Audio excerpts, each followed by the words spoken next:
On this episode of the Rocklopedia Fake Bandica, we start nosing around the world of fake folk.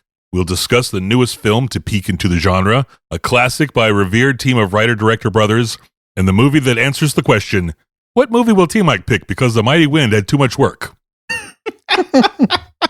How many roads must a man walk down before he learns about fake bands? Just one road. This road. And this is the Rocklopedia Fake Bandica.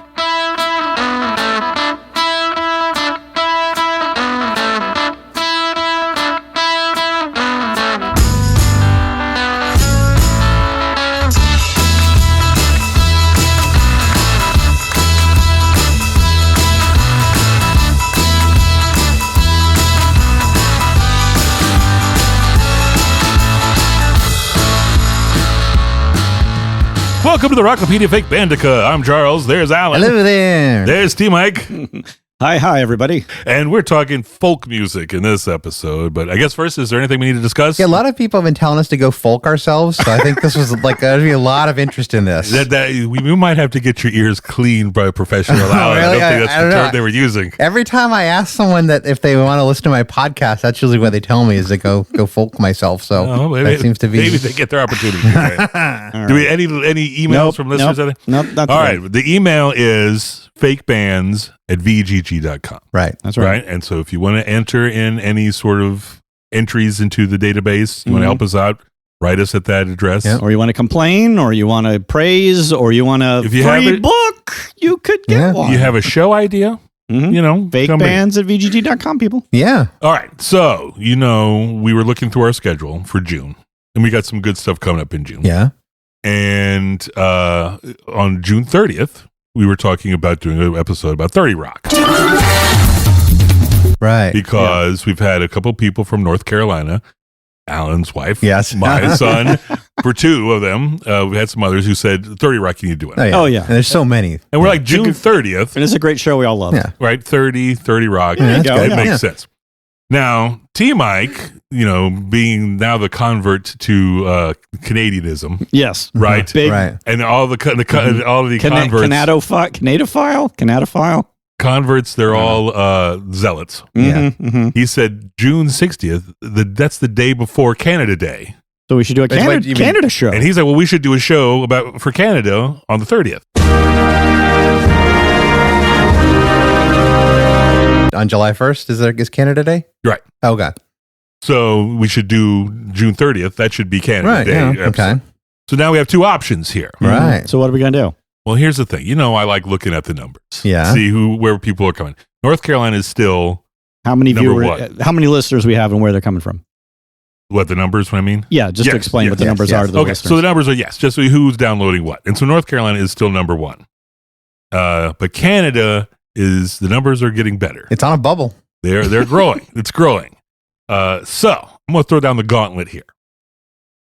We're going to schedule it as the 30 Rock episode because North Carolinians have asked for it, and they're number one right now in the demographic. Right.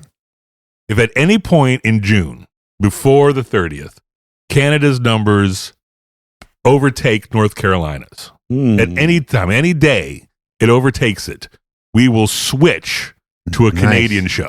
And that's a whole country versus just a state. That's true, Yeah. but we know a lot of people here. Wow. No, I'm just saying like you got a whole country to work with. That's true. Oh yeah. We got some good stuff for that. But so that's like if we had more any day, if more Canadians like for the average listen than North Carolinians, the North Carolinians, then it's a we don't have to worry show. about the Oregonians. They have fallen off of this. Really? Yeah, because for last few shows ago they were in the lead. I think of Oregon. I think of Oregon now as like the rabbit in my front yard. It's happy when we don't mention them. But when I run outside screaming and waving, saying, "You're the best rabbit I've ever seen. I love you, rabbit," they run off. I like this metaphor. So we have to kind of be quiet and let Oregon be themselves. Okay, I like that. Yeah. But so if Canada becomes the top demographic, we'll do a Canada Day show, and it's going to be based kind of like the next show that's going to be in July 7th. We were going to do for July 7th a band for all 50 states. Yeah, see if we can do it, folks. For the 4th of July. So now it's going to be the same for Canada for each province or territory. Yeah. We're going to find a fake band. All right. That's what that show is. So it's either a 30 Rock show or it's going to be a Canada show where we find a band for each and possibly a good nun pun for the Nunavut, because I don't know how many. I'm not sure if there is a new show, brand new show on Netflix called North of North. Oh, I saw that. Yeah, and I haven't watched it, but I have a friend who watched it, and he said he thought that there was a DJ in it. Nice. So we're going to have to watch it. That would work. That would. We already got we got one. We got the hard one down. All right, nice. Okay. So listen up. Yeah. Yeah. Listen to the show, and if you want to talk to us, fakebands@vgg.com. If you want to look at the database, it's fakebands.com. Yep. Right? That sounds great. All right. So now we're talking about folk music, otherwise known as acoustic emo. Right? Is that correct? I think that's correct. Can someone give a brief idea of what folk music is to the listeners? You, Mike? Well, folk music is the music of the folk, the people. It is, unskilled, rustic, rough-hewn. It is traditionally, it's passed down traditionally, orally. And they use drum machines. And it's long tradition of non-electric things like that's one flavor acoustic of guitars, folk music. But I think also you have to.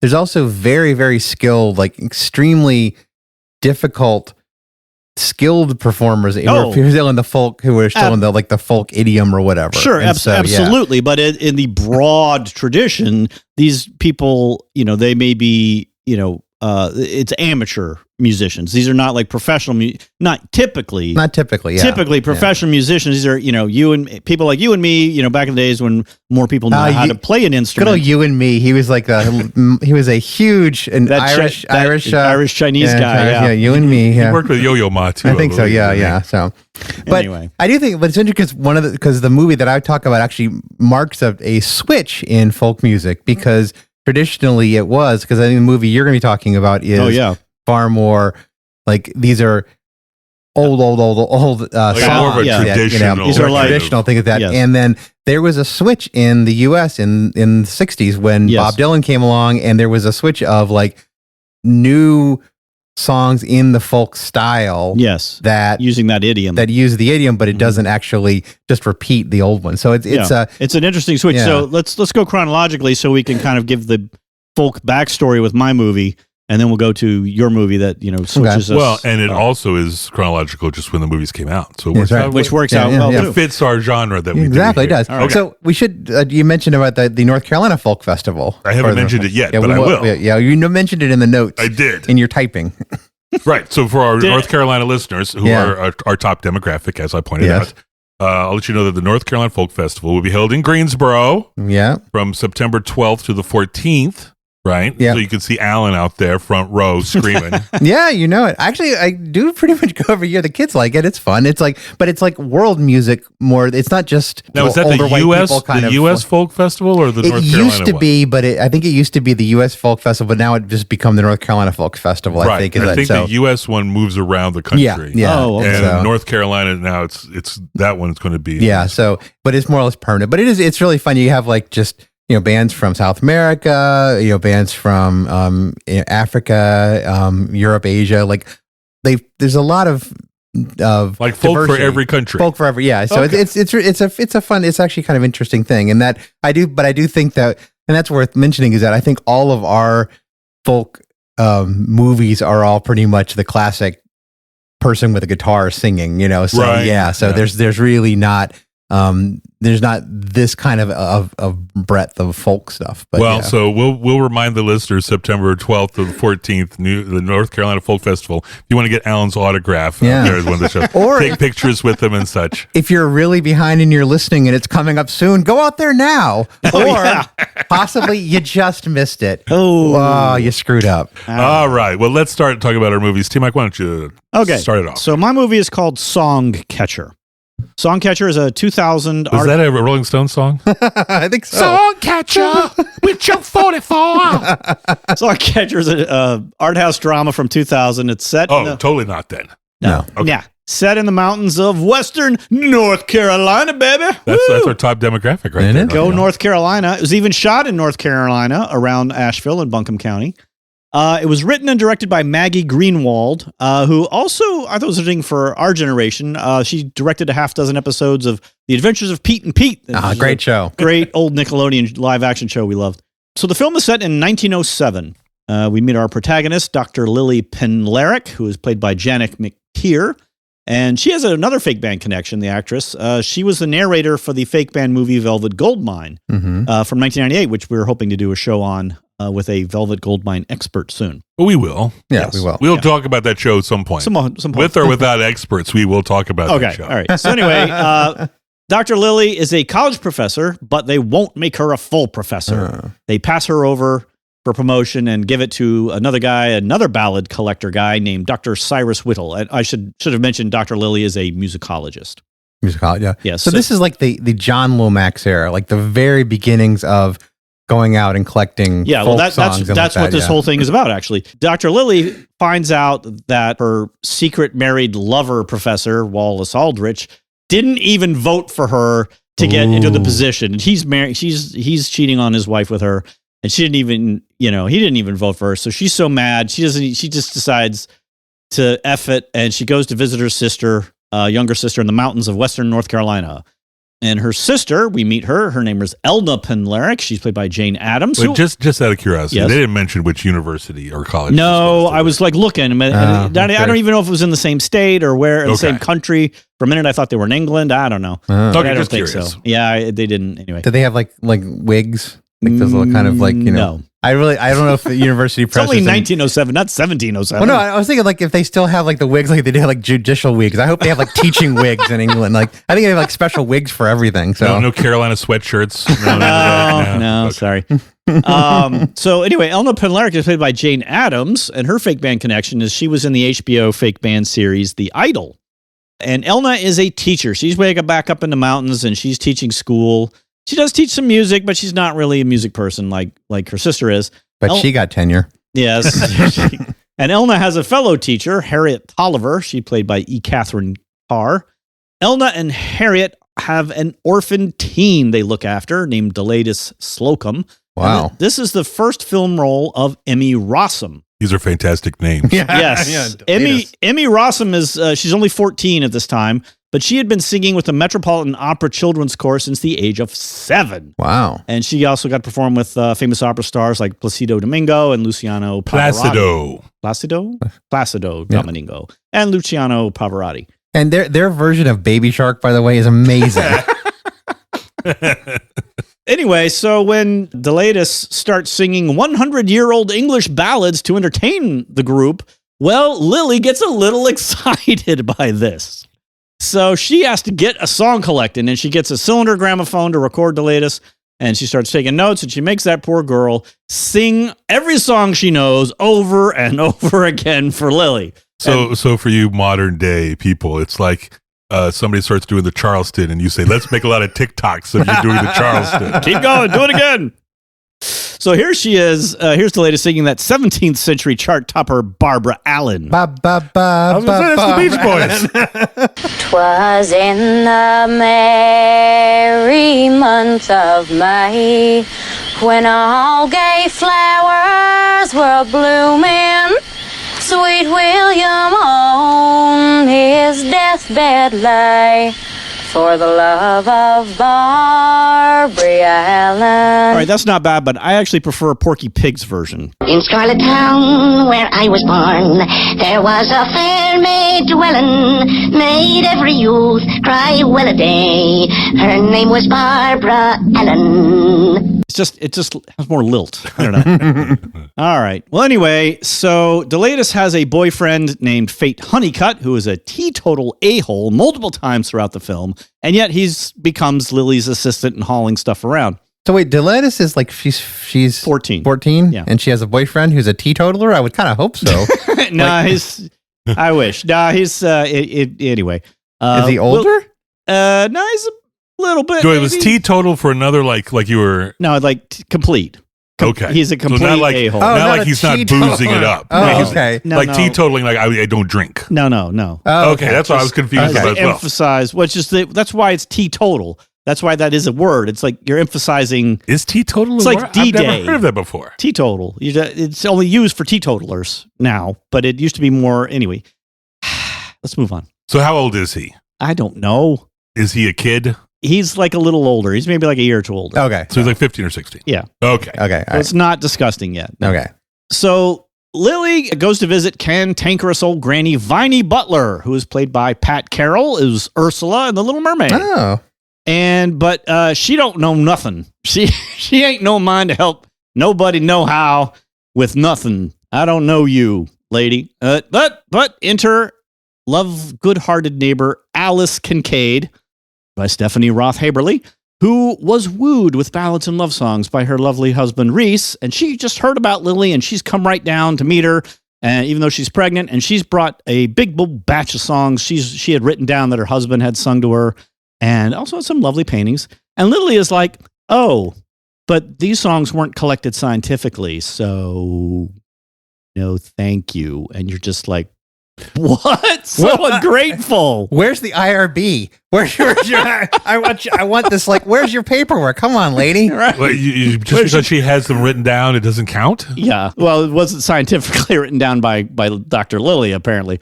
But anyway, Alice doesn't even mind. She's super nice, and she actually convinces Viney to sing all the songs that she knows and even get them recorded onto the gramophone. And Viney turns out to know a whole lot of songs, and she even plays the banjo.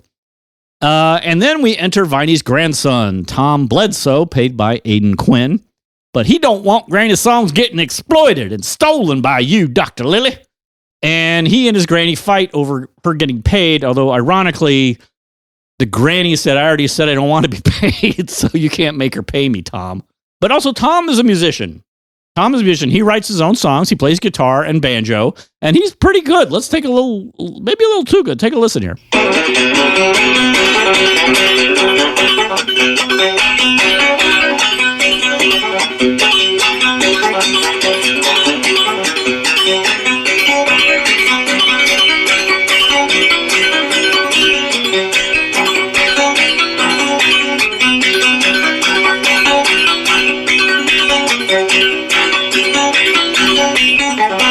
And the reason he's too good is because he's playing bluegrass. And bluegrass was not invented until 1940s, people. Everybody thinks bluegrass is as old as dirt, but it was developed at the same time as bebop jazz, people. Okay? Well, I didn't know that.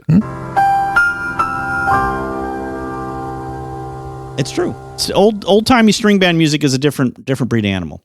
Anywho, Viney also warns Lily to beware the local cryptid, a panther cat with a blood-curdling shriek. That's an odd twist I was not expecting in the show. I wasn't expecting cryptocurrency at all in this movie. Yeah. But anyway. Cryptid. I'm sorry. Cryptid, yeah. So I thought he said crypto. I was talking about crypto. They have it's a Bitcoin out in the woods. They do the data mining up in the mountains. Those hard drives are buried in the mountains. You got to dig them out somewhere. But it's 1907 hard drives. Yeah, they're really. It's those Babbage. You think the fans are loud now? The fans were so loud back then. Oh yeah, it's mostly just kids waving, palm fronds. All right, but then now we enter drama. So rushing back from Viney's, Lily accidentally finds out that her sister Elna and fellow teacher Harriet are lesbian lovers. Oh no. So one terribly, horribly uncomfortable conversation between the two sisters later, and nothing is resolved. Sorry. But then we meet the evil villain. The evil villain is Earl Giddens of the Coal Company, trying to cheat the locals out of their lands for cheap. Wait, what? I thought we were just collecting music, and all of a sudden now we got a coal baron villain. And there's not a lot of coal in the North Carolina mountains, I don't think. Quiet, you don't know. You're not a coal baron. How much coal have you mined? How much? None. I actually have. I lived in coal country. I have stolen quite a bit of anthracite coal. Well, all right then, fine. You've repatriated it. I've repatriated it, yes. Liberated it. All right, well, if this character had a mustache, he'd be twirling it. But then... So you're saying he was a lost art. They should have had a mustache. He should have, yeah. They've really blown it in this They movie. blew that. They'd really dropped the ball there. So anyway, but then that lovely young mother, Alice, has a terribly hard birth, and she and the baby might die! But everything's okay. Wait, Everything's did you okay. say luckily? Did I say? But luckily they don't die. Oh, I thought you said Sorry. luckily Anyway, she had a hard birth. I was like, what? Horribly hard birth. Anyway, but everyone's okay. So then we actually go get a couple of random cameos by real musicians. Okay. Lily and company go visit this African-American banjo player named Dexter Speaks, but he's played by real musician Taj Mahal. Ooh. And for about 2 minutes. And then they go see this character named Rose Gentry from more songs, and she's played by real singer Iris DeMent. And she sings the old ballad Pretty Sorrow for Lily for about 2 minutes. When I first come to this country in 1849, I saw many fair lovers, but I never saw mine. I viewed it all around me, saw was quite alone, and me a poor stranger and a long way from home. Okay. Well, they're in there. Yeah, Right. yeah. So it's nice they got, Iris DeMent. Actually, it's kind of funny comment. Iris DeMent later said, I think they lost their minds putting me in the movie because she's just so not an actress. Huh. And she doesn't, she kind of stares into space as she sings. So kind of, yeah, she was kind of right. Yeah. But it's, the voice, it's great. Anyway, everybody gets together for this great big barn dance, and there's lots of music playing. We don't get the name of the band, though. It's just a bunch of locals. And Yeah. anyway, Standard mariachi band. We yes, got it. Yeah. there you go. Or maybe it's just sort of like a bar band that you might find on a planet somewhere with two suns. Charles, what's the name of that planet again? That band has a name. It's Figrin Dan and the Modal Nodes. You can't be linking that in here. And gee, Charles, what do they sound like? Oh, it sounds like this.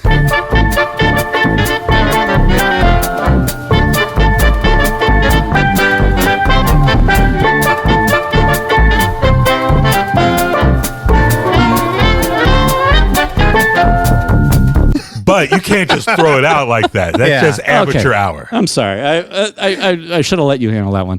Anyway, at the big barn dance, a big fight breaks out. How that happens at every bar dance. Yeah, pretty much. Sure, Yeah. And it has no consequences whatsoever. So they just fight and They then that's just it? fight, and that's pretty much it. I think you were reaching for that last dramatic sting. That was All right. But then it's the return of Chekhov's cryptid. The panther cat is chasing Lily in the woods at night, back from the dance. But it actually wasn't chasing her. There was nothing there. It never existed. She was just Was it a running for dream? no reason. No, Oh. she heard something and was Oh. running. And anyway, this turns into a very stupid twist in the film that I absolutely hated, where Lily is running terrified out of the woods and she runs right smack into Tom. And then he's like, she kind of realizes she got played. Maybe somebody was just screaming and fooling her, and she gets mad. But now they suddenly kiss, and now they're lovers. And they go from that I hate you, I love you trope, and it just is just like, really, people, really. Anyway, so Lily and pals now go to go see another guy named Uncle Kratos, played by Danny Nelson, for more songs. And at his house, we find this girl named Josie with Uncle Kratos, and out pops Alice's hubby Reese, cheating on his wife with Josie. And now Lily tells him, you better go back to your wife and several hundred children, mister, because Several hundred. it's what it seems like several hundred. Oh, okay. It seems like several hundred. She just had another one, too. Man. And he does. It's like that house in Yeah. Meaning of Life, the Right, Elvis right. Purvis Baker song. Exactly, yeah. And he does. He actually does go back to her. Wow. Some people do listen. There you go. And then Lily gets a letter from Rex lover Aldrich, who has gotten Cyrus Whittle interested in her work, and he's coming to collect the ballads. And Lily can be his assistant. Ooh, congratulations. Wow. Ouch. Ouch. That hurts. Anyway, but then guess what? That little a-hole, Fate Honeycutt, Delatus' boyfriend, catches the Elna and Harriet, the two lesbians, kissing, and then he and this other jerk, I don't know who he is, they burn the school down to the ground. And all of Lily's notes and recordings get completely destroyed and burned up. And Elma's lover, Harriet, just up and leaves because they've been discovered. Literally disappears. Not just from the film, but like, I'm leaving, bye. I'm never coming back. Wow. And Elma is heartbroken. I mean, I could see that. I mean, at that time in the country, lesbians just can't get a break in 1907. You're just outed like that. Yeah. You leave town and start new, right? Yeah, I guess so. Yeah. I don't know. Yeah. Well, anyway. And I do think, I think there's many reasons to burn your school down when you're 14. That was just an excuse, is what you're saying. And she was storing all the recordings and everything in the school. Well, yeah, she was staying with her sister, so. Okay. You know, it's not like they were living at the schoolhouse. Yeah, because you know, it's house building is hard. So anyway, so Lily and everybody, they all go to the church where Uncle Kratos is preaching against the evils of lesbians and education. And what his literal quote is, "Only weakness comes of book learning." But I'm like, hey, guess what's a book, jackass? The Bible? Hello? Wow. Huh. And this was 2027, you said? This is like when it's going to future? Is that sounds a little bit, I don't know. Yeah. Anyway, so Viney and Tom are trying to speak up for the lesbian couple, but then Reese's lover Josie just shows up out of nowhere and pulls a gun and blows Reese away because he was cheating on her with his wife. What? Okay. What? Yeah, anyway. She wasn't going to share that man with his own wife. Apparently, yeah. So anyway, Lily has had enough drama. I have had enough drama. And Lily convinces Tom to leave the mountain, come down, let's go to the city, let's sell cylinders of your mountain music. And Deleta is an orphan. Why not just bring her along too? Sure. And so she dumps Fate Honeycutt, finally, but not because he's a jerk who spitefully broke a gift that Deleta's got from Lily. Not break up with him because he got sick of carrying around Lily's gramophone and just dumped it out down the hill. And not because he burned down the school of her two guardians. No. She's going to break up with him because the lover's knot they tied in a tree branch came undone, meaning it wasn't true. Okay. I mean, you can't argue with his logic. Okay, Delatus, whatever excuse you need that he needed to burn down the school, you could take to get dumped him. She's 14, right? That probably makes as much sense as anything else. Yeah. Anyway, so the brain hasn't quite developed. I mean, all the way seeing as how the other relationships in this movie end. Mm-hmm. I think she got off easy. She got off so easy. She might have vanished or gotten her head blown off. Worse, Fate said he had another girlfriend and he can marry her just as easy. So that poor girl. Oof. Anyway, so Lily, Tom, Deleta, they're all out of there. They're going down the mountain. And guess what? They just happened to run into musicologist Cyrus Whittle from the beginning of the film was mentioned, played by Stephen Sutherland. He is rushed onto the scene to get those ballads. But you know what? He says, I'm here, Lily, to be your assistant. Oh. I specifically told Aldrich to tell you that. But Aldrich didn't because he's a jerk. And Whittle wants to work with her. But she explains everything got burned up. And he's like, well, we'll just start over. It's like, I'm out of here, dude. Bye. But go start with Viney. Go talk to Viney. Tell Viney we sent you. She'll set you up. And Whittle says, well, okay, I'm going to publish. I'm going to collect the things. I'm going to publish the things. I'm going to put your name on the book. I'm going to put your name first. That's Cyrus Whittle. He's a good egg. He's a good guy. It is alphabetically first.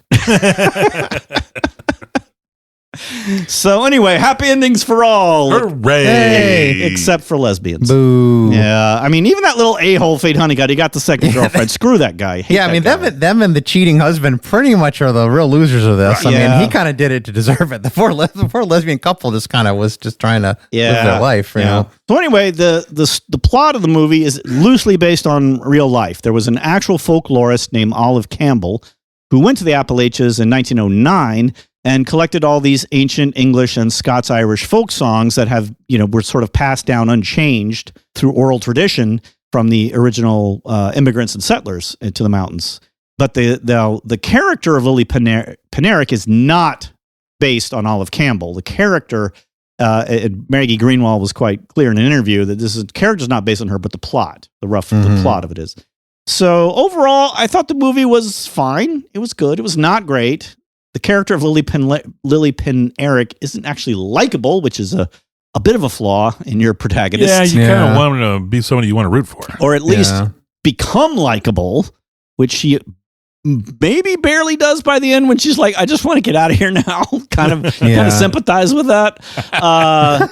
Also, the movie was just, did it sound like I was introducing a character every other? It sounded like you introduced all of Buncombe County. Where it was being, Well, that's how the movie felt. It was like, okay, here's another character, and they've got a song. Okay, now over here's another character, and they've got a song. And I kind of get that maybe with the with the actual facts, you kind of have to do some of that, but it just felt really clumsy. And the part though that I really hated was all the drama, all that drama that's added in the second half. It's just so forced, particularly Lily's romance with Tom, and just burrowing in the cliche that they hate turning to love. It was just awful. So the first half of the movie is, woman leaves the discrimination from the college and goes out and does what she wants to do, right? To get all this music, and you hear all this music. Yeah, and she's just stumbles onto this mother lode of music. And the thing that killed me was like Elna, her own sister, who knows that her older sister is a musicologist at a university. She might apparently does not know that she might be interested in some of the local music here that's 100+ years old, but no. They don't talk shop at Thanksgiving. Apparently they did. Yeah, apparently. So anyway, some interesting stuff regarding the background of the film, though. This is hilarious to me. So there was a producer who fronted up the money named Ellen Regas Venetis. She invested $3 million in Songcatcher, which the Regas family borrowed, quote unquote, from Adelphia Communications Company that they owned in what was a huge corruption and fraud scandal where the family was treating the company like their personal piggy bank. Wow. So the other funny thing to me is that was $3 million. And the entire movie budget was, on IMDb, says it was $1.8 million. So where'd that other $1.2 million go? That's how slush funds work, right? That's how it works. I might have a reason here. It might actually have gone to the soundtrack album. So the soundtrack album is like the songs from the film, but it's not sung. It's not taken directly, from the characters in the song singing, except for Iris DeMent. They got all these ye old ballads sung by big name country music stars. There's Roseanne Cash, Iris DeMent, of course, Dolly Parton, Emmylou Harris, Patty Loveless, Maria McKee, Gillian Welch, Deanna Carter, and Hazel Dickens. So you got like a real, bunch of stars there on this art house film soundtrack. Yeah. And the soundtrack did very well for like a, limited release art house film.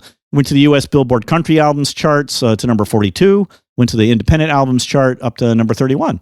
And it did well enough that there was a sequel album in 2002 called Songcatcher 2, Electric Boogaloo. No, Songcatcher 2, The Tradition That Inspired the Movie. And this album was, not music from the film, but it was the songs performed by actual Appalachian artists that were recorded mostly in the 1960s.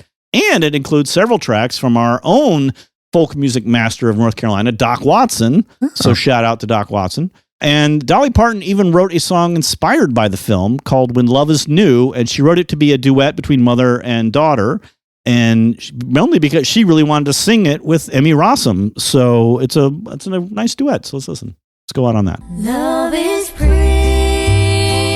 when love is new, like a blushing rose in a dazzling dew, intoxicating like cherry sweet wine. When love is new, it's magic.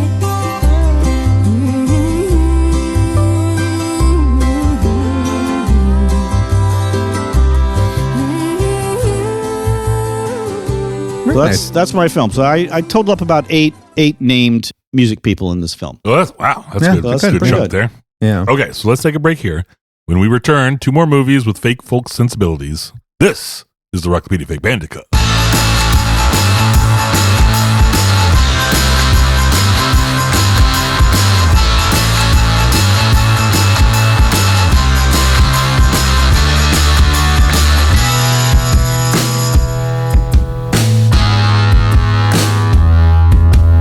Okay, we are back. So why don't we go next to Alan's movie? 13 years later to Inside Llewyn Davis of 2013, which has a ton of fake musicians in it. So we have, just going through quickly, Oscar Isaac plays Llewyn Davis, who is the a folk singer. Adam Driver as Al Cody. Carey Mulligan and Justin Timberlake, real musician there. Justin Timberlake. Yeah, Gene and Jim Berkey. He plays two people, that Timberlake. He's talented. Well, and also Carey Mulligan, who I said beforehand. Right. John Goodman plays Roland Turner. Stark Sands is Troy Nelson. And then Marcus Mumford of Mumford & Sons. He is Mike Timlin, but he's a voice only because, as we find out, he comes to an end before the movie starts. And it's also one, it was a kind of a borderline one. So F. Murray Abraham has a great little cameo as Bud Grossman, who's like a club owner / impresario. Okay. I don't know whether he counts under our rules because he's kind of like, he's almost like more of a music biz dude. I mean, he definitely needs to be mentioned in a relevant entry, but I don't think he would get his own entry. No. Still, it's a tremendous cast. Yeah. Charles, would you like to do the honors for F. Murray Abraham not being a musician? Well, I mean, he's not a band. Yeah, exactly. All right, there we go. Moving on. So, I don't know if that should be one of our catchphrases. I was thinking at the intermission, we should make it. Maybe not. Maybe not. We'll see. So it was produced and directed by Joel and Ethan Coen. It's their 16th film. It's their first really that focused all the way on a fake musician, although they have a bunch in other ones. Wait, that was their 16th film? The 16th film at together. At that time? Yeah. Wow. I did not realize that they did that many. Yeah, they have 18 films together. And since 2018, they haven't actually been producing film together. They've been doing stuff on their own. So I don't know whether they're coming back to it or not. But their very first film has WKLJ and Blood Simple. And it's got DJs John Musey and Mike Miller. And then The Big Lebowski, of course, has Autobahn, which is a great little quick gag. Tommy Johnson actually is a pretty major part of Oh Brother, Where Art Thou? Well, and then the whole Soggy Bottom Boys. Soggy Bottom Boys, yeah. So, and then The Ballad of Buster Scruggs, which is actually their last movie together. It's a Netflix movie. It's an anthology. It starts off with Buster Scruggs, which played by Tim Blake Nelson. It's a great little. It was fun. I enjoyed that one. Yeah. The album, the movie did fairly well, and I will say, just wanted to point out, I was looking, the soundtrack of this movie, which is always a good sign for a music thing. It went to number 1 on the Billboard folk chart. It went to number 3 on the soundtrack chart for Billboard. Nice. And it actually went to number 13 on the rock chart, which is kind of amazing. Yeah. So there's no rock in it whatsoever. Yeah. Llewyn Davis, the character, was based very vaguely on Dave Van Ronk. He's from 1936 to 2002. He was a folk singer in Greenwich Village. And like Llewyn Davis, he was in the Merchant Marine. And he actually one time on a bad information went all the way out to Chicago to audition at the Real Gate of Horn Club, which was a famous folk club at the time. And during that trip, he managed to lose his Merchant Marine papers, so he wasn't able to go back, just like Llewyn Davis lost his papers in the film. Big thing. Yeah. And according to his autobio, there were quite a few pregnancy scares, just like comes up in the movie. So just throw that out there. So this is what Dave Van Ronk sounds like. Hang me, oh, hang me. I'll be dead and gone. Hang me, oh, hang me. I'll be dead and gone. Wouldn't mind the hanging, but the laying in the grave so long, poor boy. I've been all around this world. So that's a great Hang Me, Oh Hang Me, and it's a great song. And compare that to Oscar Isaac's version, which is actually him, who's actually recorded him playing and singing live. Hang me, oh hang me, I'll be dead and gone. Hang me, oh hang me, I'll be dead and gone. I wouldn't mind the hanging, but the laying in the grave so long, poor boy, I've been all around this world. That's pretty close. I mean, they did a really good job. Everyone said that he had a much gruffer voice than Oscar Isaac, but I think they got it pretty well. That said, Llewyn Davis is not exactly like Dave Van Ronk because, first off, Van Ronk was very charming and kind. His nickname and the name of his autobiography was the mayor of McDougal Street. He was a big bear of a guy. He was kind of cuddly. he was very self-aware, and he also was like very community-minded. Christine Lavin, who was a folk singer, she said that he used to always tell her, quote, "When music of quality sells, it's good for all of us. Never root against your competitor if what they are doing is good work, because ultimately you will benefit from their success." Aw. This is not Llewyn Davis. Llewyn Davis is a angry, crabby, unpleasant person. Yeah. I mean, he's just like he's mourning, and so there's a reason for some of this, but he is very much an unpleasant person. So the film won the Grand Prix at Cannes, and it won a bunch of National Society of Film Critics awards. It's been listed as being one of the best films of the early 2000s. Wow. And it was actually nominated for a couple Oscars and a couple Golden Globes, but it didn't actually win anything. So I remember always thinking it was kind of an unsuccessful film. And yeah, I mean, it wasn't like Raising Arizona or The Big Lebowski that people still talk about. I mean, it made $33 million on a budget of $11 million. That's very respectable. That said, their previous movie was True Grit, which made $252 million on a budget of about $38 million. So they're victims of their own success here. They had just been so much more successful. This seemed like a big step down for them. Where for anybody else coming out of the gate, this would be a huge tripling your money. Yeah, I mean, if Llewyn Davis maybe had a gun and was like shooting people, maybe that would have worked. But I will say the one people who didn't really like it were folk singers. So Christine Lavin, who actually knew Van Ronk in real life, she wrote this email to the New York Times. They asked her for a quote, and apparently it was all caps, "I hate this film." "I am outraged that the Coens took such a colorful character and interpreted him as a doofus." Ooh. And Suzanne Vega called it, and this is a great quote, "a slow, brown, sad movie." Ooh, that's a very very descriptive, isn't it? That actually does ring true with my memories of the film. It's very dreary looking overall. Well, that's the thing. It does feel at times it's a black and white film, but that was actually done intentionally. And so there's a really cool thing they that desaturated it or something. Yeah, the director of photography, Bruno Delbonnel, he talked about how he used desaturated color so he would evoke the album cover of the Freewheelin' Bob Dylan. If you remember that album, Yeah. So that's what they were actually going for. And I thought it was interesting. With the Chicago Reader, their film critic had a really interesting take on this because she wrote about how this actually is an interesting way of using the film stock to represent his mindset. He sees the world as bleak and really sapped of color. Llewyn Davis sees it as kind of sapped of color, and he's in a really bad place. The movie is oftentimes you'll see it referred to as a black comedy or and it's like a black comedy, like Barton Fink's a black comedy. I mean, it's not.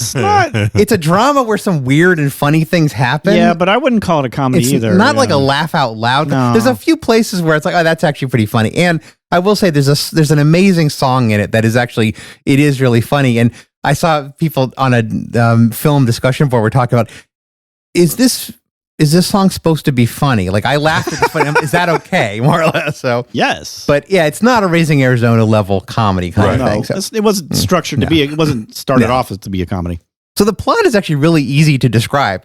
It's basically a week in the life of a struggling Greenwich Village folk singer in the winter of 1961. I mean, that's really all it is. All right, we're done. All right, good night, everybody. Thanks for coming to our podcast. We'll see you next episode. So it begins with Davis singing in the Gaslight Cafe, which was a real folk venue in the 60s, and he's singing this. If I had wings like Nora's dove, I'd fly up the river to the one I love. Fare thee well, oh honey.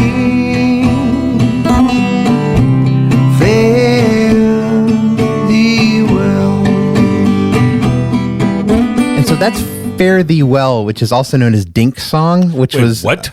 Dink's song. Yeah, Dink's song. So Dink apparently was the black woman who was singing it when John Lomax found her at this migrant camp in Texas. And so I'm hoping that was her last name, because if your parents named you Dink and then you have to be a migrant worker, probably a nickname. Well, we should just quickly explain that John Lomax is he's another musicologist. He's a musicologist and folklorist, and he was huge in actually getting recording equipment out to capture these songs. His son and actually his kids, I think all of his kids actually did Alan as well. Lomax, they followed in his footsteps. Yeah. So, as I mentioned, all the songs in the film were actually recorded live, so it's really kind of Oh, neat. really? So, yeah, Oscar Isaac has played guitar since he was like 12, and so he actually was able to do it. But whether it's kind of neat was during the audition process, he went and took guitar lessons, and he learned to do what's called Travis picking. It's a kind of finger style guitar that has like uses the thumb for kind of like a bass rhythm to it. So he actually had to learn to play a different way for the folk film to play in a more folk music style. Yeah, so he was playing it closer to how Van Ronk would play, even though, again, he's not Van Ronk, but he's a character inspired by it. Yeah. Whereas as in my film, the guy learned how to play banjo better.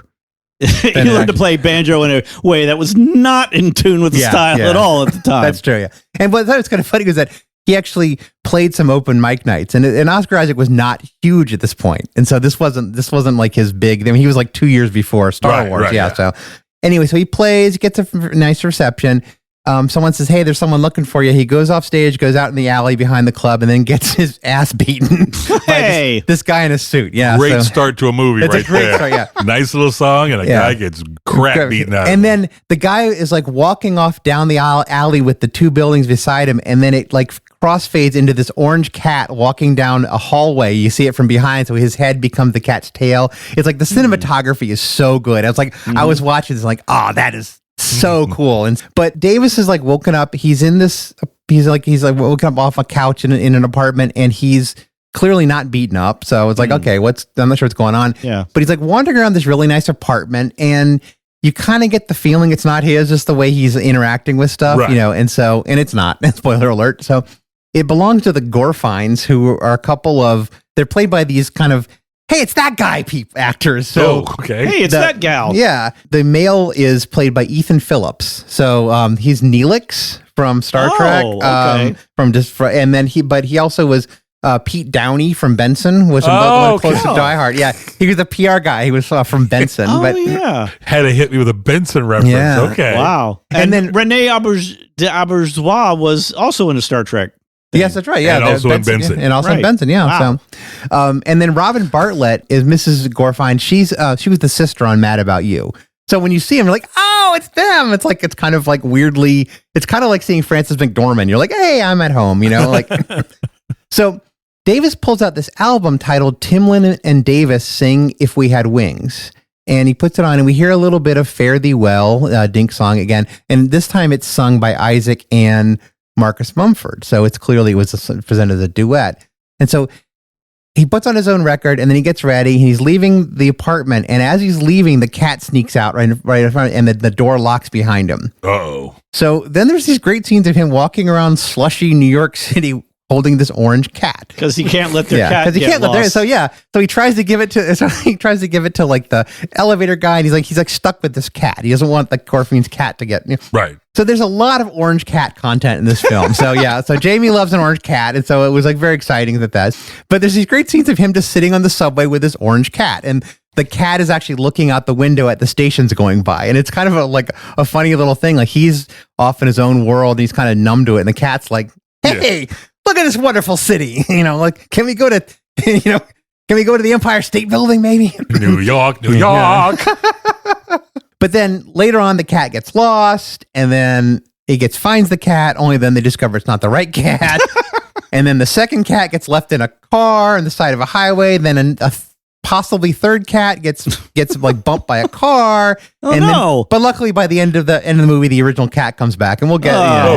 But yes. All right. Well, there we go. That's the movie, everybody. Thanks for coming. But indeed, the cat does come back. The cat came back the very next day. The cat came back.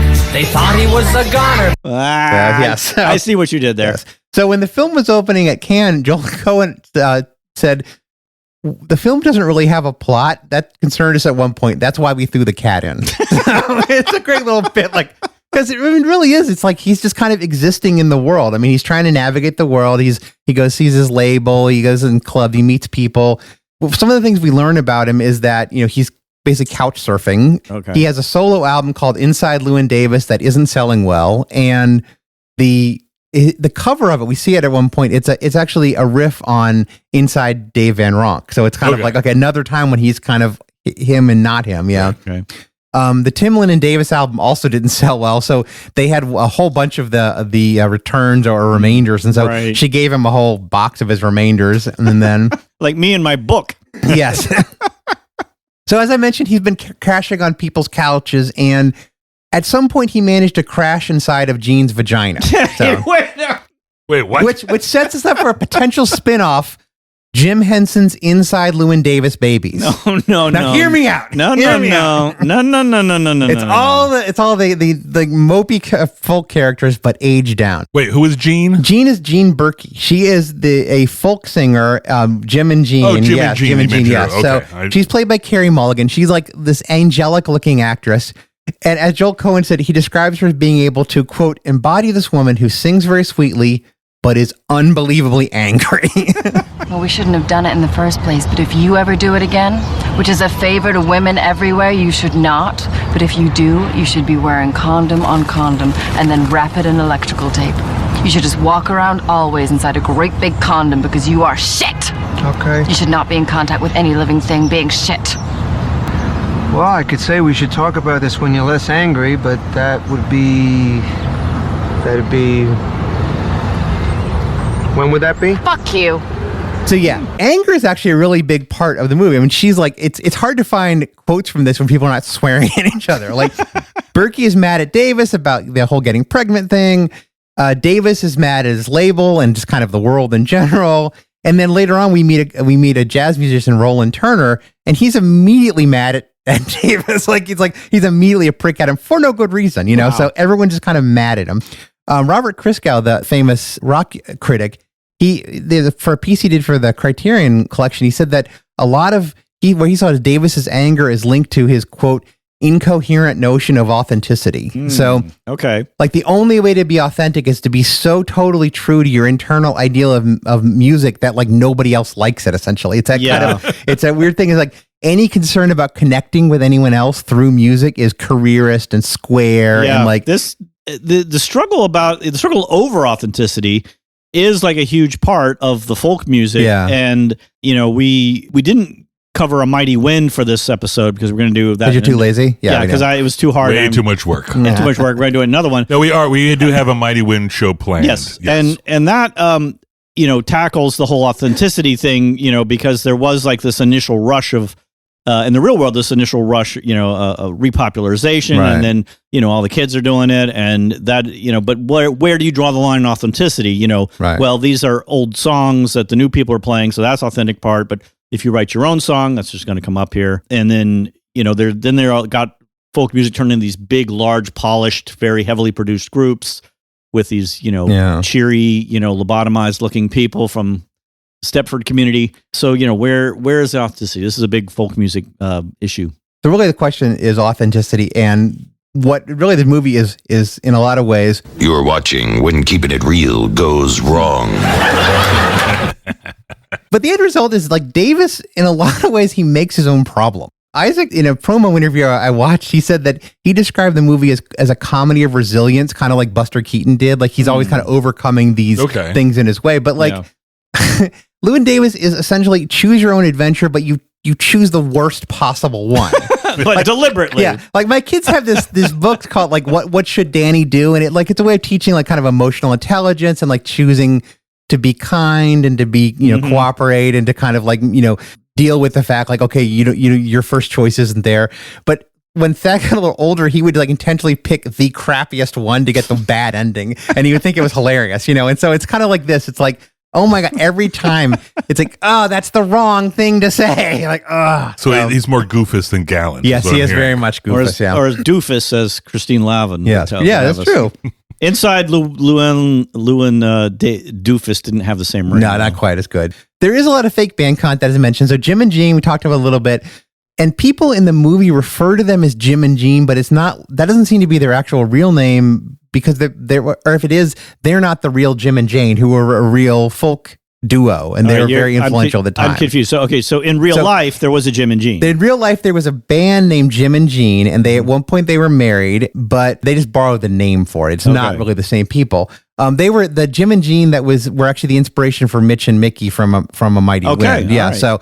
So they were like a very kind of the foreground was that they were married, and that was kind of a thing. And so this Jim and Gene are not them. They're not singing quite the same stuff, but they have the same name. They just for some reason use the same name. Yeah, and it's funny. Actually, the real Gene actually was apparently the inspiration for Cinnamon Girl by Neil Young. Wow. So, yeah. So, I do like that song. Yeah, it's a great song. Yeah. One of these, I was reading a bunch of this and said Timberlake actually, they costumed him like Paul Clayton, who was actually a friend of Van Ronk's and who ended up, I believe, committing suicide later on. But Timberlake looks more like him than the actual Jim from Jim and Gene. So they people thinking they're all kind of amalgams of. It's so weird though that they decided that the only thing they chose was Jim and Gene was the name kind of. Well, part. so do they just pick a new name? Do they count as a fake band then? Because it's like in this world they're not a fake version of Jim and Gene. They are actually a fake couple. They're distinct. And you're saying that even though they share the same name as a real band, and it's supposed to kind of be the real band, right? It's different enough that you think they should count as a complete separate fake band and not a fictionalized version of a real band. It's sort of like how the Killers are a real band, but they started as a fake band from that New Order video. So like they're two different things, even though they have the same name. So it's like when Jim Carrey did the Ray Charles biopic. Oh God, biopic, yeah. So here they are right now. Lord, I'm one. Lord, I'm two. Lord, I'm three. Lord, I'm four. Lord, I'm 500 miles away from home, away from home, away from home, away from home, away from home. Lord, I'm 500 miles away from home. That's Jim and Gene singing with Troy Nelson, another fake musician, on 500 Miles from Home. In real life, that song was linked a lot with Peter, Paul, and Mary. And I'll talk a little bit more about Peter, Paul, and Mary in just a little bit. Okay. But they were, of course, a very famous folk trio of the time. Oh, yeah. The Kingston Trio also did a version of 500 Miles from Home. So this is a very popular song to sing at the time. Would they walk 500 more? Possibly. No. I don't know. Yes. Troy Nelson he's basically an analog of Tom Paxton, but he's like the Forrest Gump version. He's so weird. He is just like super off-putting, and I don't know, he just has a very strange, but like Tom Paxton, he was in the military at the time, and he was like stationed at Fort Dix, and he would come up and sing things. So I will say that Stark Sands, who's mostly a Broadway actor, played him, and he's like, you can't take his eyes off him, but he's just so odd. He's off-putting. Yeah. So, but he does have a good voice. And so then Jim and Gene also introduce Llewyn Davis to Al Cody, who is Adam Driver, and he is great. And he's another folk singer in the scene. And another. I was going to say, thing. Yeah. So you have Kylo Ren and you have Poe Dameron. Yeah, exactly. Same movie before it happened. Yeah, and they're in a band together. Now you know why they're rivals. So. But anyway, Al Cody is essentially Ramblin' Jack Elliott, again, a famous musician of the time. And the three of them come together as the John Glenn singers. So Jim, Al, and Llewyn Davis are credited as the John Glenn singers on this amazing song called Please Mr. Kennedy. And this is by far the highlight of the movie for me, because it's basically just a way Jim wrote this novelty song and they're going to make some money. And so Davis decides, rather than try to go for the chance of royalties, he needs money right now. So he signs away his royalty rights for $200. Cash. Yeah. And so the song is about not wanting to be shot into space. Right. The space race is going on big time here with Kennedy. President Kennedy's pledged to go to the moon. And there was a real anti-war song called Please Mr. Kennedy by the Gold Coast Singers. And they use that as kind of the core of this, along with a few other Please Mr. Kennedy anti-war songs. And the Gold Coast Singers are most notable because they were the guys who co-wrote Plastic Jesus. Oh, wow. Yeah. Fun song. I know, it's a great song. And the funny thing about Plastic Jesus to me is I would have thought that was just like an anonymous folk song itself. No, yeah. That you couldn't you would just be passed down orally and you couldn't trace it back to an actual person. Well, you have to trace it back post, I guess, resin plastics, I would imagine. Right. So yeah. Right, yeah, fair. I don't care if it rains or freezes, as long as I got my slate Jesus. My hand whittled Jesus on my Conestoga wagon. Their band is the John Glenn Singers. The John Glenn Singers. And so their song is Please Mr. Kennedy. It's more or less the Gold Coast Singers Please Mr. Kennedy, with only the lyrics are about space and not war. And there's a little skosh of Larry Verne's Mr. Custer, which is this bizarre novelty song from 1960 that I was shocked to see went to number 1 on the Billboard charts 1960 and number 9 on the Billboard Hot R&B sides. I don't remember this. R&B about that song. No. I don't remember that song at all. You look it up. It is the only reason I know it is because I had this album of like bubblegum and novelty songs, like a K-Tel album, and that was one of the songs on there. And yeah, it's this weird thing about the, it's like about one of Battle of Bighorn. Yeah. It's not about like one of Mr. Custer's soldiers that had a vision last night that we all got killed, and I don't want to go to battle. It's not a Counting Crows song. No. Mr. Custer and me. No. Anyway, I was hard to cut down the song to just the really great bits. So here's what I could cut down. 10, 9, 8, 7, 6, 5, 4, 3, 2. 1 second, please. Please, Mr. Kennedy. I don't wanna go. Don't show me in the outer space. Please, Mr. Kennedy. I don't wanna go. Don't show me in the outer space. I sweat when they stuff me in the pressure suits. Rubble, helmet, dashboard, and boots. Nowhere up there in gravity zero. I need to breathe, don't need to be a space. Are you reading me loud and clear? Oh, please, Mr. Kennedy. I don't wanna go. Don't show me out of space. Oh, please, Mr. Kennedy. I don't wanna go. Don't show me out of space. I'm 6'2", so perhaps you'll tell me how I fit into a fine capsule. I won't be known as man of century if I'm covered upon re-entry. Got a red-blooded wife with a healthy libido. You'll lose her vote if you make her a widow. And who will play catch out in the back with our kid? Oh, please, Mr. Kennedy. I don't wanna go. Don't show me out of space. Countdown. 10, 9, 8, 7, 6, 5, 4, 3, 2. Oh no! Oh, please, Mr. Kennedy. I don't wanna go. Don't show me out of space.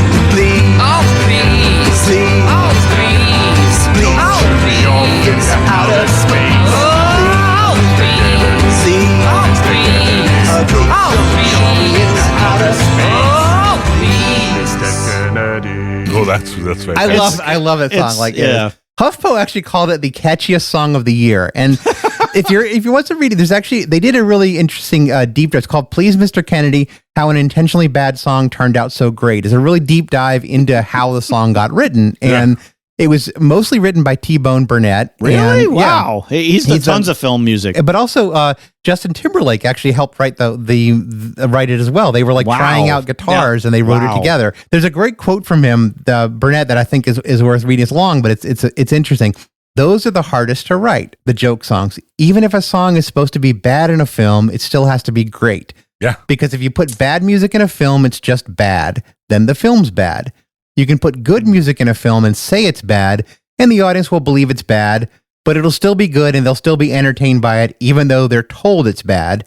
And on top of it, underneath all that, it really is great. All right. He's very proud of this song. Wow. You know what? I think he nailed it. Yeah. I mean, the struggle for actually good, like good listenable music from a fake band is the struggle we've documented many episodes. And I think I like this guy's attitude. Well, I think it's true. It's like we talked about like, why does Spinal Tap stand out? The songs are great. They are, absolutely. They're fantastic. And, this whole Scott Pilgrim songs also. Those are great. Yeah.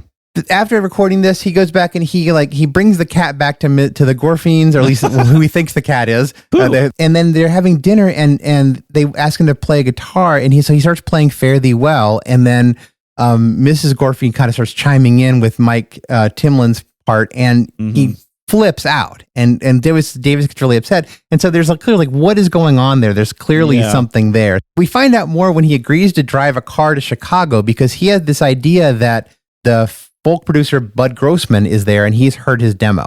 And so he's going to go out to Chicago, like kind of basically help drive this car. So the other people driving with him are Roland Turner. We mentioned before, John Goodman. Yeah. John Goodman's great. Yeah, he's great. He is great. And this beat poet who's played by Garrett Hedlund, and who's named Johnny Five. Johnny Five's in this movie? Number 5 is alive. Who's Johnny? It's a different Johnny Fairchild, sadly. No. okay. He's not a robot. That would have made this film so much better. I've lost interest now. You just go ahead and talk. Roland Turner, apparently the Coens, they said they based it on, like a lot of people in this movie, he's based on a few people, including Dr. John, who was also addicted to heroin as a younger man. And so he's also the inspiration for Dr. Teeth of the Dr. Teeth and Electric Mayhem. Which we have a show about coming up. So, but he's mostly based on Doc Pomus, who was more of an R&B guy. He co-wrote This Magic Moment and Save the Last Dance. So he's like a fairly well-known. Doc Pomus wrote a lot of hit songs. Yeah. And when they get in the car, amazing, Turner is immediately hostile. And it's kind of like, and he does have some really great digs about folk music. Holy Jesus, what is that thing? It's my cat. Well, it's not my cat. Grown man with a cat. Is that part of your act? No. What'd you say you played? Folk songs. Folk songs. I thought you said you were a musician. Folk singer with a cat. You queer? It's not my cat. I just didn't know what to do with it. So that's good. And then, but we also find out what happened to his partner, Timlin. Solo act? Yeah, now. Used to what? Work with a cat? Every time he'd play a C major, he'd puke a hairball? He used to have a partner. What happened? Threw himself off the George Washington Bridge. Well, I don't blame him. I couldn't take it either, having to play Jimmy Crack Corn every night. Oh, pardon me for saying so. That's pretty stupid, isn't it? George Washington Bridge. You throw yourself off the Brooklyn Bridge, traditionally. George Washington Bridge. Who does that? So, yeah, and I mean, critiquing someone's bridge of death is a little, yeah. So, anyway, Turner ODs, Johnny Five gets arrested, the cat gets left behind. Oh, no. But Davis finally makes it to the Gate of Horn. Davis escapes all of that. He escapes all that. He makes it to the Gate of Horn. He meets Grossman, and he plays this unbelievably beautiful version of The Death of Queen Jane. You should look for it. It's available on YouTube. You should just listen to it. And he ends with this lovely a cappella bit. It's just amazing. And then after what the script describes as, quote, a good beat of silence, F. Murray Abraham hits him with this. I don't see a lot of money here. And in a piece for the Criterion Collection, Nate Chinan described that line as, quote, the coldest murder in the Coen brothers universe. Probably so, is. Yeah. It is so, I mean, just coming after that song and then hitting him with that. So Grossman suggests he join this trio that he's putting together. We mentioned about kind of like, the laziness of Jim and Gene as far as names. Grossman was based on Albert Grossman. So yeah, not Bud, but Albert. And it's implied that the trio that he's putting together was the trio that Albert Grossman put together, Peter, Paul, and Mary. Oh, okay. And Van Ronk was actually considered. So at one point it might have been Peter and Dave and Mary, or Peter or Dave, doesn't sound right. Paul and Mary. Yeah, it doesn't sound right. Yeah, it doesn't work. Mary and Peter and Dave. I don't know. So Davis gets back to New York. He comes back to the Gaslight, and there's this brief shot of this unnamed vocal quartet who are singing this like very bloodless version of The Old Triangle, which is from Brendan Band's The Queer Fellow. It's actually not written by him. It was written by a folk singer, but it was, I think it only came out in like 1954. So it's a fairly new folk style song. And this is actually an interesting thing because this is starting to move with like, okay, we've sung all the folk songs. Let's start making some new folk songs. So it sounds like a folk song, but yeah. But they're all in these like white sweaters. And so it's kind of implied those are the Clancy brothers, who were like a real group that actually, a real Irish group, they sang. They always wore these white Aran sweaters. And Chris Thiele is in it. He actually did some of the music for this. So he's from the Punch Brothers. And so it is kind of neat. He's like, that's Chris Thiele. So yeah. And so he sees them. He kind of razzes them about their sweaters. And then this actual authentic folk singer named Elizabeth Hobby, who's from Ellenora, Arkansas. And she's played by real musician Nancy Blake. And she's kind of evoking Jean Ritchie, who was like the mother of folk. She was like the Appalachian dulcimer. She was like the first person to really popularize that. So she comes out, starts singing, and he starts razzing her and basically like he's Mr. Authenticity. Yeah. He's heckling her. And then he has, starts ranting about how he hates folk music. He gets thrown out of the club. And then he realizes that he doesn't have enough money because he's lost his merchant marine stuff. He doesn't have enough money to actually sign up to get a new license to go back to Right, serve in 'cause the you Merchant Marine. You have to have Yeah. that piece of The paper. paperwork. So he has to go back and play the Gaslight again to make some more money to basically give up on his folk career. So, Wow. Okay. So- Ow, my brain. he goes back to the Gorfines one more time and to crash on their house because he's been crashing with Jim and Jean and they're pissed at him, and he was crashing with Al Cody, and I think he's done with him. So, and while we're at the Gorfines, we discovered that the original cat came back. So they found their original cat. And we also learned that the cat's name is, because we didn't know the cat's name. So Right. that's like a running gag throughout the movie. The cat's name is Ulysses. Okay. Which is really on the nose, you know? Yeah. So like, oh Yeah. brother, we're out that. They actually had already done the Odyssey beforehand. So, you know, it's kind of funny that like, you know, okay, we have Ulysses in there. So he does one more gig at the Gaslight. And that's when we realize it's actually the first scene of the movie again. It's a little expanded where he- version of where he that. gets- Okay. Well, we So get he crap beaten out of sings, him. he goes out, he gets his clock cleaned. But as he's leaving, there's this little snippet of Ben Pike who's playing Bob Dylan. Right. And he start playing after him. Right. And it's kind of this moment when like, okay, this is when folk music really started changing. People started creating their own songs in the folk idiom. Yeah. And leaving behind, the catching of the songs that I covered. There was like a lot of folk musicians, and there was like this sort of race or struggle or a part of your authenticity. One more time. Your authenticity. How do I know this? Authenticity. Authenticity. It's not just proper names he messes up, folks, you know? So, Your authenticity depended on your authentic songs. right. That, and the more obscure your authentic song was, the better you were somehow, because you had found an even more obscure, more authentic, more folk. I mean, that's the song. way it is with like collectors of everything. It is, right? exactly. Yeah, and yeah. that's how it progressed until, Bob Dylan was like, screw it, I'm going to write my own song. Yeah. But it is an authentically good movie. So thoracically good movie? Thoracically good movie. Yeah. It is a really good movie. And It so is. and the ending is like kind of classic Coen Brothers, ambiguous. And it's like Jamie and I were talking a lot about like there's so many ways you can read it, and there's no real clue as the right way to read it. And so it's a movie that will leave you thinking about it. So we don't even know who beat him up. no, we know who beat him up. Oh. It was the husband of the woman he heckled. Oh, So that was revealed. okay. Yeah. All right, So my we know bad. who beat him Okay. up, and you see him leaving, and he says au revoir at the end. So yeah, but it's like the question is like, is this like kind of a time loop? Is this kind of like what are they implying with this? It's just really it's a kind of an interesting thing.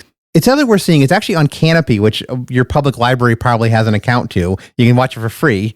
Okay. Canopy with a K, and but it's on most of the streaming things. It's definitely worth seeing this movie because it is like I said, Definitely worth more seeing than my movie. yeah, it's been held up as like one of the best movies of the early 21st century, I guess. Yeah. So yeah. So Well, the next movie we're going to talk about is the newest one on the list. Or is it? What? I'm talking about the 2025 film, The Ballad of Wallace Island, which we've talked about before. yes, we have. Written by Tom Basden and Tim Key, and featuring Basden as the mercurial musician Herb Maguire, Carey Mulligan Wow, hey. as his former partner Nell Mortimer, and Key as Charles, the man at the heart of it all, as most Charleses are. Hey. Now, it was based on the 2007 short film, The One and Only Herb Maguire Plays Wallace Island, also written and starring Basden and Key. So original source material is before Llewyn Davis, Right. but the full movie we're talking about comes out much later. Right. Okay, yeah. That's a big And it's big also gap. set. It's like set in current times, right? Right. Yeah. It's set in current times and everything. And the reason why is they made this short film. They all became popular. They all started doing, Right. And then COVID hit and everyone's locked up again. yeah. They said, hey, why don't we revisit this short film we made? And they fleshed it out and made it Okay. a That's movie fun. today. Cool. So we meet Herb Maguire on a rickety boat, battling waves and wading onto Wallace Island. Maguire is one half of the fairly successful folk duo Maguire Mortimer. But his solo career has not been as kind, and he and his management futilely try to keep up with the popular musical scene. But this weekend, he's here on Wallace Island for one show, a dive back into the folk hits for quick cash. I feel like Mortimer Maguire Mortimer. would have been a better Mortimer, name. Maguire. Well, he's Herb Maguire. He's the star. He wants to be a star. So I feel like Mortimer Maguire could have like a Jethro Tull like kind of thing. Like, which one is Mortimer kind of thing, you know? So. Was it McGuinn and Maguire from that Mamas and Papas song? Oh, yeah. Everyone's getting fat except Mama Cass. That one. Yeah. What era were they popular in? The original Maguire? Probably, I think, around 10 years earlier, 10, 15 years earlier. So, like 2010. Current folk Okay, scene, so right, they're very current. Current folk scene, not like a way back Which, in the 60s. Yeah, Okay. which is like very split. There's like the kind of more authentic, like kind of old style kind of thing. But there's also some that, I mean, I remember when I was reporting when I was working in Worcester, and there's several like folk clubs, and it was like, this is just polished adult contemporary kind of stuff. Yeah. It was like, ooh, burn. I don't think it's burn. It's just kind of You like, didn't hear any money in there, Alan. I didn't. Well, I don't hear any money. No, there was a lot of money in it. There was definitely money, but it wasn't like kind of like the kind of more rustic. What it really just kind of sounded like soft rock. This is maybe more like that, Yeah. I guess. These are all their own songs. That they weren't doing songs from the turn of the century or anything, or turn of the other century, I guess it is. Yeah, exactly. So the man is waiting on the shore for him is Charles. He's a little bit of a mysterious figure. That sounds familiar. He's very awkward. No. But he's an enthusiastic fan, and he is the one who arranged a special concert on Wallace Island, an intimate gig for less than 100 people. So they walk a long way up to Charles's house at the top of the island, which is a grand mansion. But it's kind of a bit of a quirky upkeep kind of thing. It kind of looks like, it doesn't look like a nice polished mansion. Right. You're not walking into the Biltmore house. No. Okay. You walk into a place where you're like, I don't understand what's going on. More Shutter Island kind of look. Maybe a little more like that. So anyway, Charles presents Herb with his fee, which is £500,000. Unbeknownst to Herb, it's all in cash and in a briefcase. Ooh, And classic. you know I love that. I love that's people amazing. passing money in briefcases. Yeah. So, and then there was something where he got £100 now. And then 100? he would get the rest of it when the concert was over. So he get $499. Wow. Because I thought that seemed fair, but there's nothing to spend the money on in the island anyway, so it didn't matter when he gets it or anything. So. But Charles was so excited because he wants to talk about Maguire Mortimer a lot, and Herb's like keep deflecting it. He's like, "Nah, I'm not interested. Let's talk about other things." But this is, you remember this song and everything? Yeah, or I don't know too. I want to talk about my new stuff. So, like all good movies, a few bombshells get revealed. Probably a little fewer than in T. Mike's movie, but thank God. we also a lot fewer people. There's only like 5 characters in this whole movie and everything. One of them is when Charles says it's less than 100, he means one. One person listening. A concert for less than 100. Wow. It's just one. It's just him. That is technically the truth. Yes. That makes her very nervous. That would be weird, yeah. And he demands, where did you make your money? Because I can't be here. There's some weird oligarch situation. Right. And that destroys my credibility and everything. Right? I can't be a big sellout like that. You don't want to sing for King Charles, huh?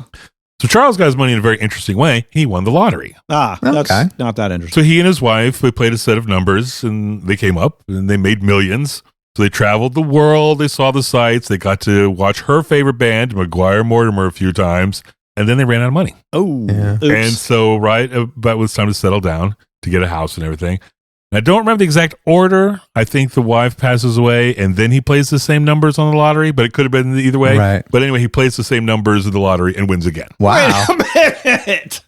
So he wins the lottery twice using the same Nice. numbers. Using the same numbers. Wow. Jeez. Okay. But his wife has passed away. Now he's, basically lives in this giant house on this almost private island. And you could feel his loneliness. Right, yeah. And you could see how it's exciting to kind of bring back Herb Maguire there, Right. get to hear the music and everything. So, the couple's favorite band was Maguire Mortimer. Right. He hires Maguire.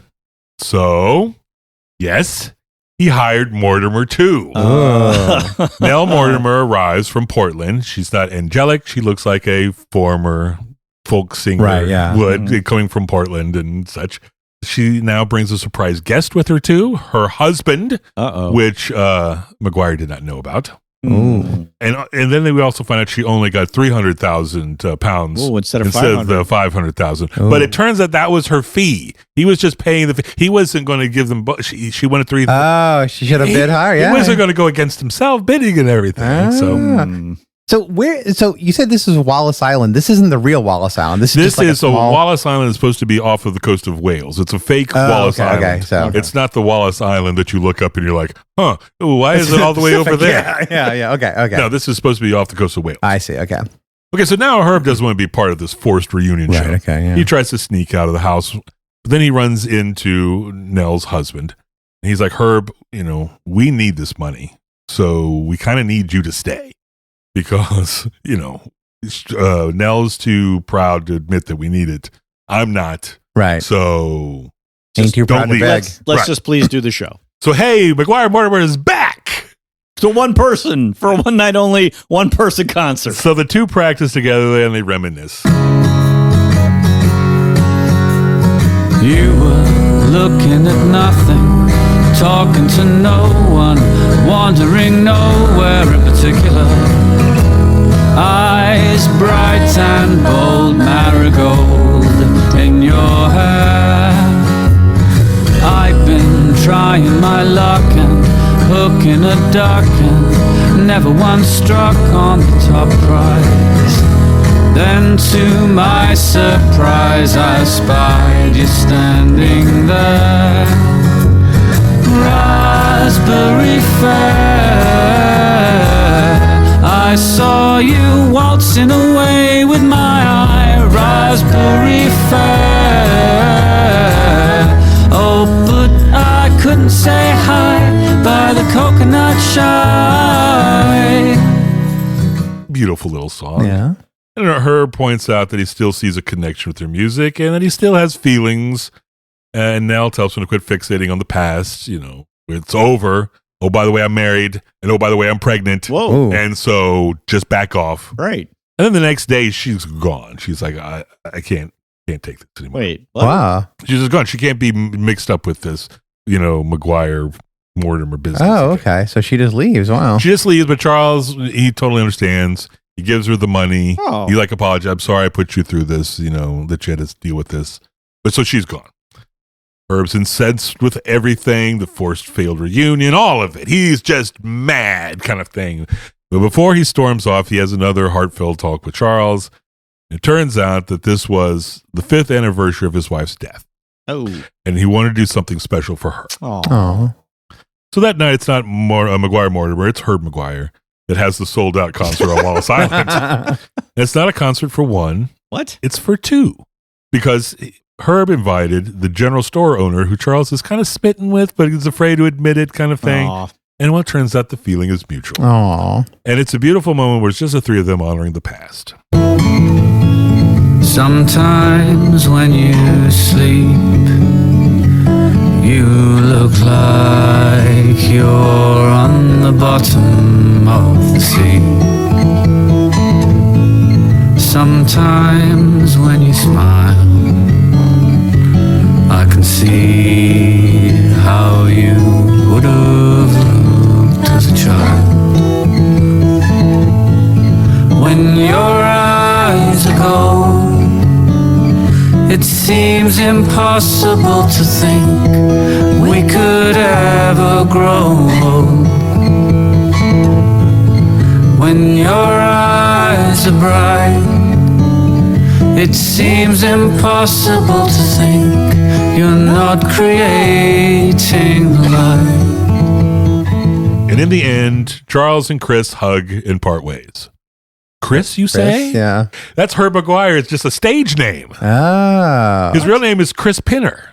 Huh. And he chose Herb McGuire as his stage name. It has, I guess it kind of has like a Celtic feel, maybe. I guess. I don't know. But he decides at the end of the movie, he doesn't take the money. Oh. He basically leaves the money and he leaves Herb McGuire on Wallace Island.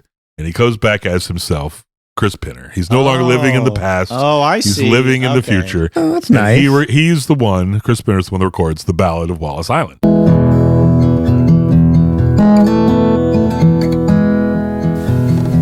You open my eyes, help me remember. Outside it's tonight, my head's in December. It's bad for my health, I'm tired of lying to myself.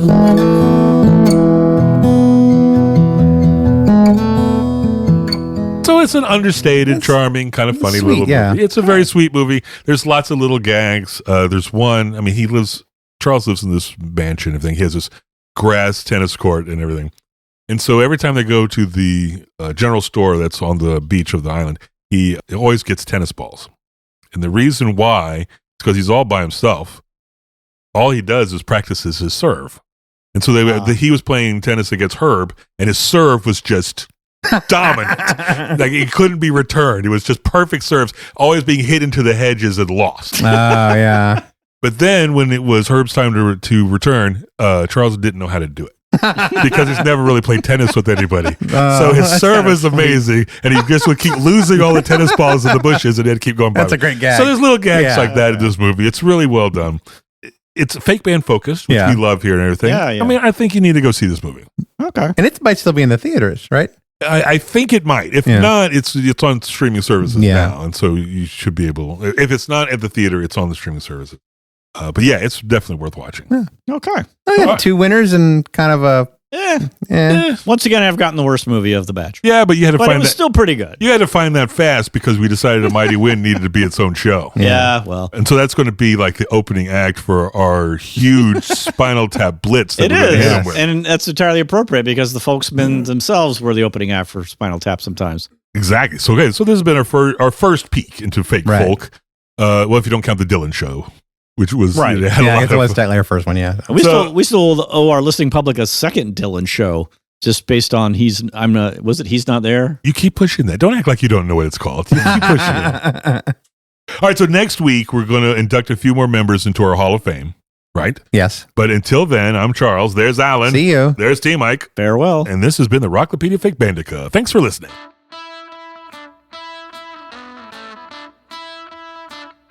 You've been listening to the Rocklopedia Fake Bandica, a production of the Van Gogh Sketch Comedy Group.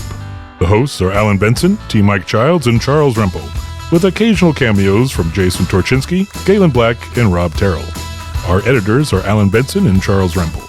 If you enjoyed this, please be sure to subscribe to the Rocklopedia on your service of choice so you never miss an episode.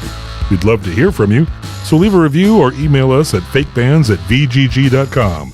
And don't forget to visit fakebands.com and the mothership, vgg.com. Thanks for listening.